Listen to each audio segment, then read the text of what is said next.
ipakita ang iyahang protesta batok sa limagangayong gobyerno sa kasamtangan. Mga igala mga igsunan, atong sundadon sa masipang palakpakan, DPP Gub Randy Gabo Usman! Yan ang mga boss.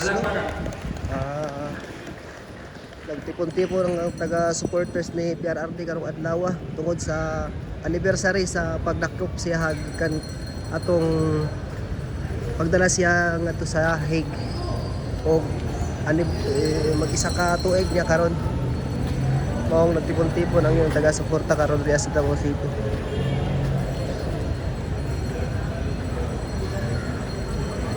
Allahu Akbar! Allahu Akbar! Allahu Akbar! Assalamualaikum warahmatullahi ta'ala wabarakatuh.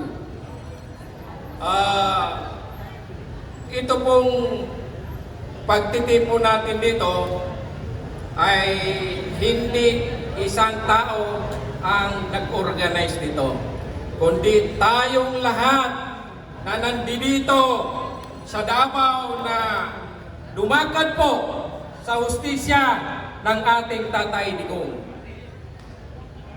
Pero ipaalam na po namin sa inyo na itong DDS sa Raul Confederation na ito po ay isang parallel group na ang lead convener natin ay ang ating butihing Konselor Honorable Danny Dayangirang. Palakpakan po natin. Doon po namin ginanap doon sa Manila last March 7, 2026 sa Aloha Hotel.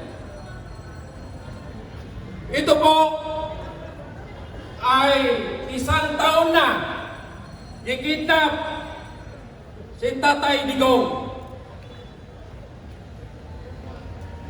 Ibig sabihin, isang taon tayo nasa kali na umiingi na ipauwi na, ipabalik na si Tatay Digong dito sa Pilipinas. Kami po ay nanawagan sa administrasyon ng Marcos before mag-birthday po ang aming Pangulong Rodrigo Duterte ay may balik ninyo dito sa Pilipinas. Tama ba? Iyon ang isa sa panawagan namin. Kami po ay nagkakaisa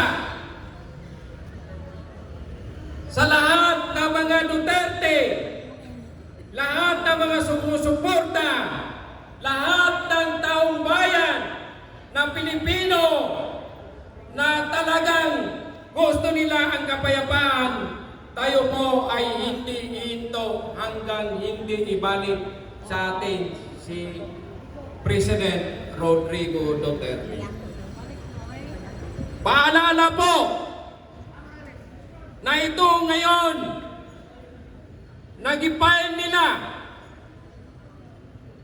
sa impeachment kay VP Sara Duterte. Hindi tayo hinto dahil alam nila na kung halimbawa si VP Inday ay ma-impeach nila ay wala na silang kalaban. Pero mayroon kaming isang Duterte na kahit ma-impeach ninyo si Inday Sara, mayroon kaming reserba na Duterte din. Tama ba? Huwag lang ninyo sayangin ang oras ninyo.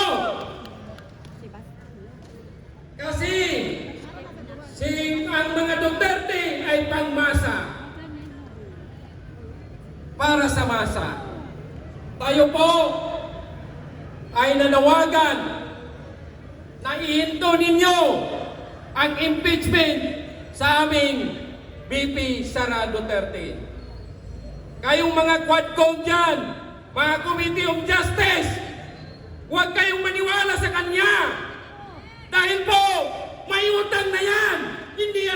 gawing Committee of Justice kasi hindi katarungan ang pag-upo niya ng Chairman Committee of Justice.